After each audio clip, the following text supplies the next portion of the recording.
എൻ്റെ പേര് ഫ്രാൻസിസ്, വീട് മുണ്ടൂരാണ്. ഞാനിവിടെ കഴിയാവുന്ന വെള്ളിയാഴ്ചകളെല്ലാം എത്താറുണ്ട്. എൻ്റെ മകന് രണ്ട് കാര്യങ്ങൾക്ക് വേണ്ടിയാണ് ഞാൻ സാക്ഷ്യം പറയുന്നത്.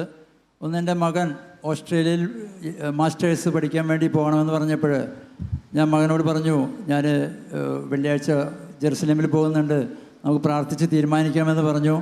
ഇപ്പോൾ ഇവിടെ വന്നപ്പോൾ അച്ഛന്മാർ ഇവിടെ നിയോഗം സ്വീകരിക്കുന്നുണ്ടായിരുന്നു. ഞാൻ അങ്ങനെ നിയോഗം വെച്ച് പ്രാർത്ഥിച്ചു.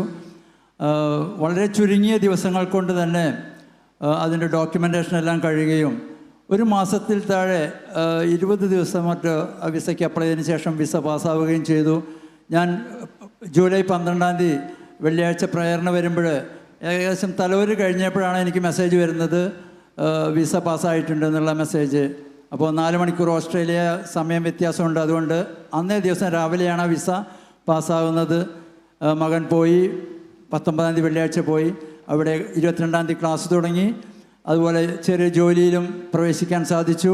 ഞായറാഴ്ചകളിൽ ദേവാലയത്തിൽ പോകാനുള്ള സൗകര്യവും കിട്ടി. ഇത് വലിയൊരു സാക്ഷ്യമായിട്ട് ഞാൻ രേഖപ്പെടുത്തുന്നു. മറ്റൊരു സാക്ഷ്യം, എനിക്ക് വളരെ വേണ്ടപ്പെട്ട ഒരു യുവദമ്പതികൾ അവർ ചെറിയ ചെറിയ കാര്യങ്ങളുടെ പിണക്കത്തിൽ വിവാഹമോചനത്തിലേക്ക് പോലും എത്തുമോ എന്ന് സംശയിച്ച ഒരു അവസരത്തിൽ ഞാൻ വളരെ വിശ്വാസത്തിൽ പ്രാർത്ഥിക്കുകയുണ്ടായി. എനിക്ക് അന്ന് കിട്ടിയ ബോധ്യം, ദൈവം യോജിപ്പിച്ചത് മനുഷ്യൻ വേർപ്പെടുത്തരുതെന്നുള്ള വലിയ ബോധ്യം എനിക്ക് തോന്നി. അതുപോലെ അതെങ്ങനെ സാധ്യമാകുമെന്ന് ചോദിച്ചപ്പോൾ എനിക്ക് ചിന്തയിൽ വന്നത്, മനുഷ്യന് അസാധ്യമായത് ദൈവത്തിന് സാധ്യമാണ് എന്നുള്ള ഒരു ചിന്ത എൻ്റെ ഉള്ളിൽ കടന്നു. അങ്ങനെ ഞാൻ പ്രാർത്ഥിച്ചു. അവരുടെ മാതാപിതാക്കളും സ്വാഭാവികമായിട്ട് പ്രാർത്ഥിച്ചിട്ടുണ്ടായിരിക്കും, മറ്റുള്ളവരും പ്രാർത്ഥിച്ചിട്ടുണ്ടായിരിക്കും. അതിനുശേഷം വളരെ ഭംഗിയായിട്ട് അവർ രമ്യതയിൽ എത്തുകയും അവർ ഒരു കുഞ്ഞിനെ കളിപ്പിച്ച് വളരെ സന്തോഷത്തോടെ നടക്കുന്നത് കാണുമ്പോൾ ദൈവത്തിൻ്റെ വലിയ ശക്തി, വലിയ അത്ഭുതം നമുക്ക് ദർശിക്കാൻ കഴിഞ്ഞു.